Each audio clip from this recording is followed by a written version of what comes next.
All right, so if you're an early stage deep tech founder, you've probably heard this a million times. Bootstrapping is just about survival. But what if that's totally wrong? Today, we're going to talk about how to flip that script and turn bootstrapping into your secret weapon, a strategic tool to build a company that investors will actually be excited to fund. Seriously, when you hear the word bootstrapping, what's the first thing that comes to mind?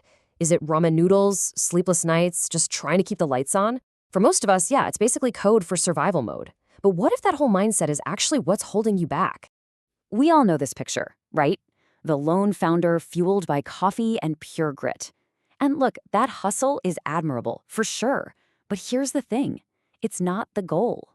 In fact, if you're not careful, it can be a total trap. And that gets us right into the bootstrapping myth. This idea that just putting in more hours and more hustle is going to magically lead to success. Well, it's a dangerous one.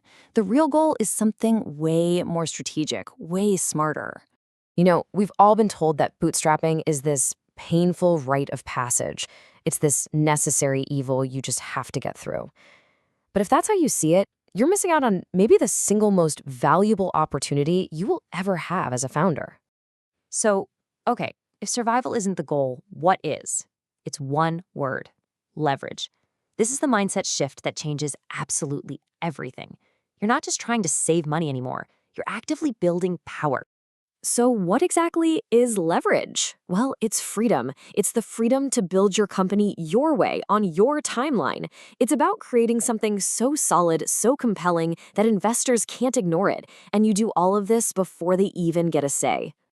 Now, check this out, because this is where it really clicks. Hustle? That's reactive. You're burning through your most precious resource, time, while you're basically waiting for someone else to give you permission. But leverage? That's proactive.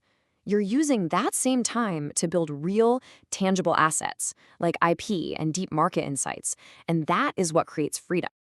Just think about it. Before you take a single dollar from an investor, you are in complete control. You can chase that wild idea, you can pivot tomorrow, you can perfect your core technology without answering to a single soul. This window of freedom is rare and it is precious. You gotta use it wisely.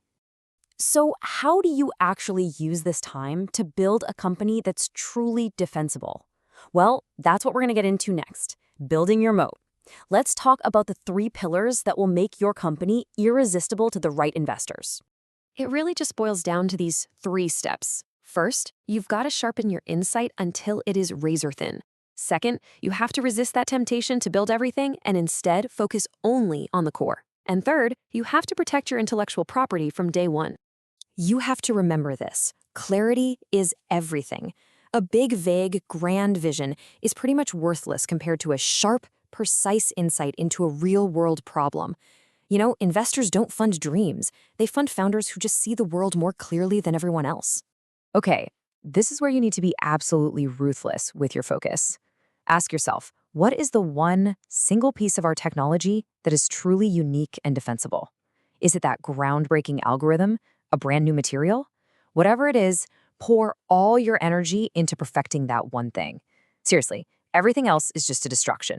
And finally, your IP. Let's be clear, this isn't some nice to have or something you'll figure out later. It is the fundamental answer to the very first question any serious investor is going to ask you. If you don't have a good answer here, the rest of your pitch just falls apart. All right, you've built your moat. Now it's time to talk about funding.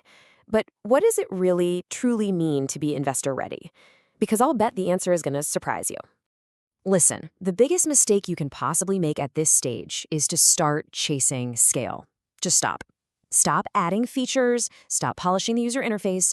Your one and only goal right now is to find signal. You need undeniable, rock-solid proof that your core idea actually works for a specific group of people who are desperate for your solution.